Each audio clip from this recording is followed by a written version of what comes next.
안녕하세요. 군사돋보기입니다. 우크라이나와 러시아 간의 군사 대치가 갈수록 심각해져 가고 있습니다. 러시아는 우크라이나와의 전쟁은 생각조차 하지 않는다고 밝히고 1월 26일에는 우크라이나, 러시아, 독일, 프랑스 간 4자 대화 끝에 돈바스 내 휴전이 조건 없이 준수되어야 한다는 점에 합의했다고 합니다. 하지만 최근 바다에서 나토 측은 세계 항모 전단을 출격시켰고 러시아 또한 슬라바 전단을 동원해 이에 맞서는 등 실제 군사적 대치는 조금 더 누그러질 기세가 보이지 않습니다. 미국의 바이든 대통령이 2월에 러시아가 우크라이나를 침공할 가능성이 뚜렷하다고 경고한 가운데 지상에서는 12만 명을 넘어서는 러시아 병력과 강력한 기갑 장비들이 배치되어 우크라이나를 북쪽, 동쪽, 남쪽 세 방향에서 동시 공격할 수 있는 상황이 되었는데요.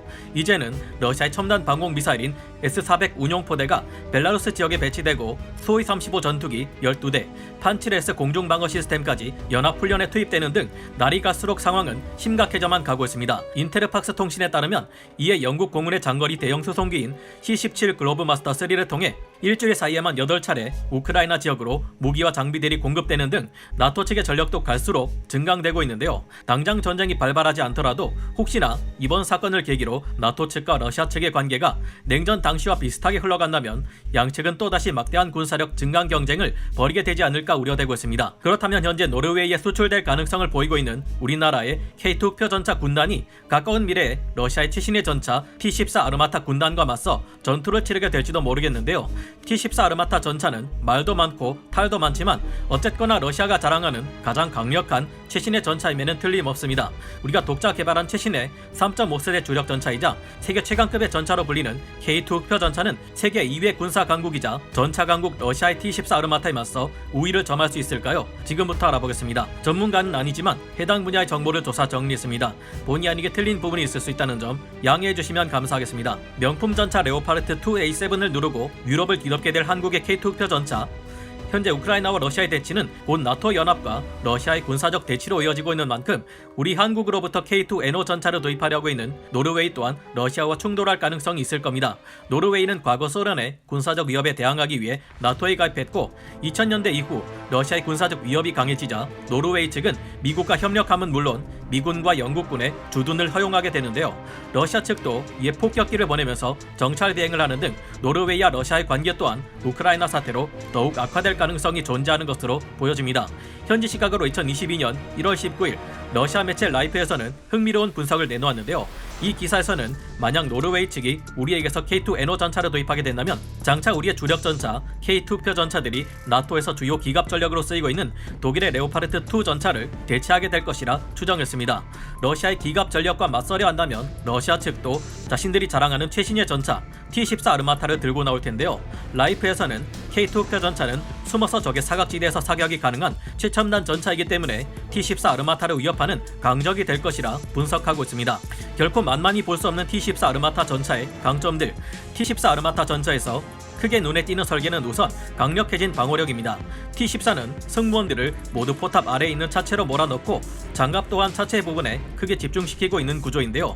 아직 공식 자료가 공개된 것이 없고 실전 기록도 존재하지 않아 제한적으로 공개된 내용과 전차 내외부 촬영 사진, 장갑 구조, 출시 시기를 근거로 한 추정만이 있을 뿐이기는 합니다.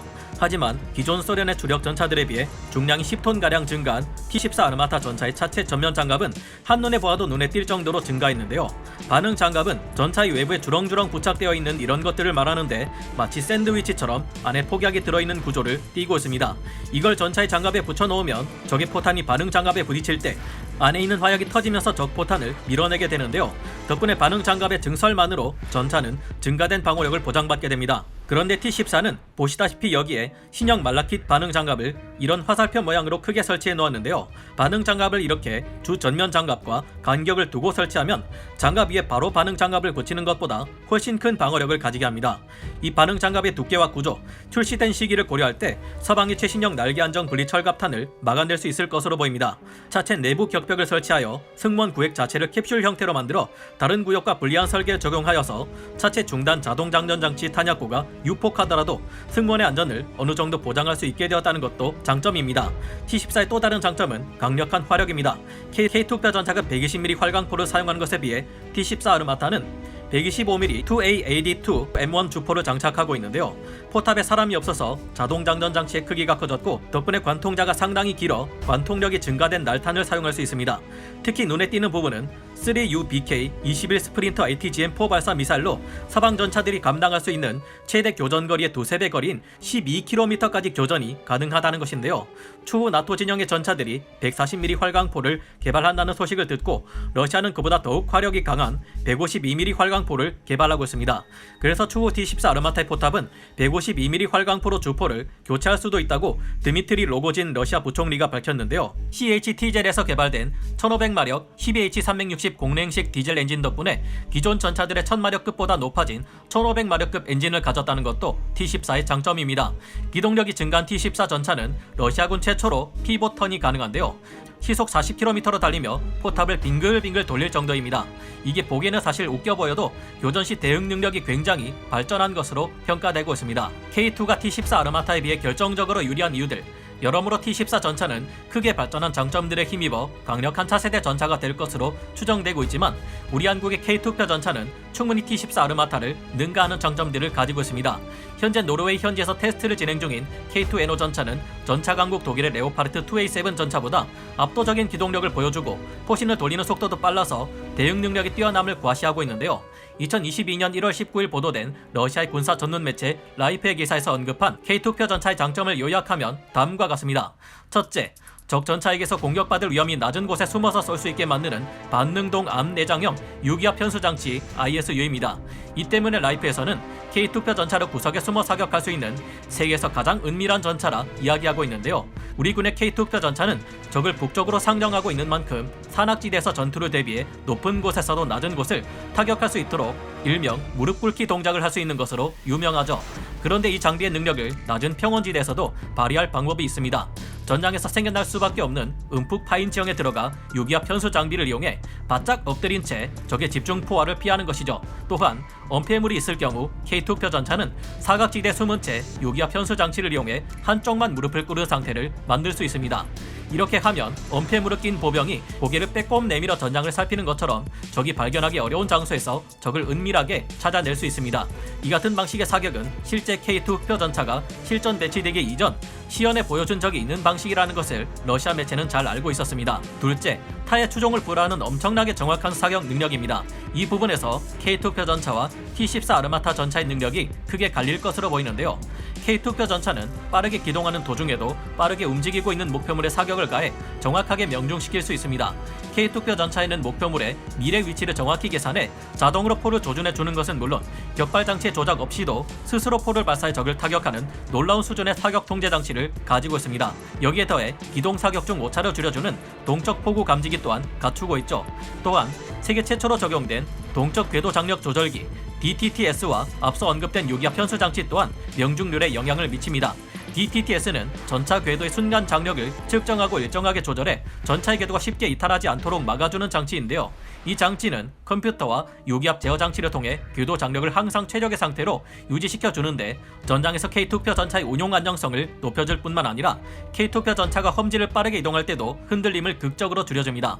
거기에 더해 기동간 사격 명중률을 크게 끌어올려주기도 하죠. 이에 비해 T-14 아르마타 전차는 2016년 2월 19일 겨울에 공개된 영상에서 심각한 반동 제어 능력을 보여주어 많은 이들을 충격에 빠뜨렸습니다. 사격 후에도 차체가 앞뒤로 흔들흔들 계속 흔들리는 것이 눈에 띄는데 서스펜션이 반동을 제대로 받아내지 못하기 때문으로 분석됩니다. 차체에 비해 포탑이 작고 가벼워졌는데 약실 압력은 반대로 예전보다 더욱 강력해졌고 그에 따라 반동이 차체 쪽으로 쏠리게 되었기 때문으로 추정되고 있는데요. 125mm 주포에서도 이런데 152mm를 얹어놨다가는 무슨 일이 발생할지 약간은 우려됩니다. 한국의 K2표 전차는 사격 후 반동을 받아내며 한 번 뒤로 밀려났다 금방 복귀해 안정되는 모습을 보이는데요. 아직 T-14 아르마타의 사격 정확도는 논란이 있으며 추후 개선될지는 두고 봐야 알 수 있을 것 같습니다. T-14는 여기에 더해 한 가지 단점이 더 있습니다. 작고 가벼워진 T-14의 포탑은 방어력이 크게 떨어질 것이 우려되는 설계를 가지고 있습니다. 내부 구조들을 살펴보면 포탑 내부에 복합 장갑재가 들어갈 만한 공간이 없으며 기존 소련의 주력 전차들이 빠짐없이 장착하던 포탑 반응 장갑이 장착되지 않았는데요. 이 정도 장갑으로는 균질 야변 장갑 RHA-1을 기준으로 150mm에서 200mm 정도밖에 되지 않는 관통력을 가진 IFV의 30mm, 40mm 기관포나 RPG-7 등의 구식 보병 휴대 대전차 자화기도 전면에서 막아낼 수 있을지 의심스럽습니다. 포수 조준경이 포탑 상부가 아니라 포탑 전면에 붙어있는 것도 불안합니다. 이렇게 하면 직접 상부 해치를 열고 외부로 승무원이 직접 관측할 수 없는 구조로 만들어져 안 그래도 시야 확보가 불편한 T-14 아르마타에게 있어 적을 탐지하기 다소 어렵게 만드는 단점이 있을 것으로 보이는데요. 포탑이 공격받을 경우 포수 조준경까지 함께 파괴되어 적에게 반격을 가할 수 없게 될지도 모른다는 우려가 있습니다. 실제로 레오파르트 2A4 전차도 이런 점들이 문제가 되어 2A5 버전부터 포수 조준경을 포탑 상부로 올렸는데요. 다만 T-14의 포탑은 사이즈에 비해 무게가 가볍고 44S SVSH라는 신형 장갑제와 차세대 복합 장갑 기술을 적용한 성과로 장갑제 자체의 중량을 줄였다고 하니 실제로는 어느 정도의 방어력을 가지고 있을지도 모르겠습니다. 특히 신형 장갑제 적용이 무게 감축에 크게 작용할 것인데 경도를 54HRC 이상으로 끌어올리면서 다른 특성을 45에서 48HRC 수준의 강철과 동일하게 유지하였기에 장갑 구조물의 중량을 15%까지 줄일 수 있다고 합니다. 오늘 살펴본 장점들을 참고했을 때 K2표 전차가 T-14 아르마타 전차를 상대할 시에 우월한 점들은 대규모 전면전보다는 숨어서 적을 암살하는 기술에 가까운 특성들을 가지고 있는데요. 드넓은 평야에서 대규모 고속기동전이 일어날 것으로 보이는 나토와 러시아 간 기갑대전에서는 어느 정도 활용이 제한될 수도 있을 듯합니다.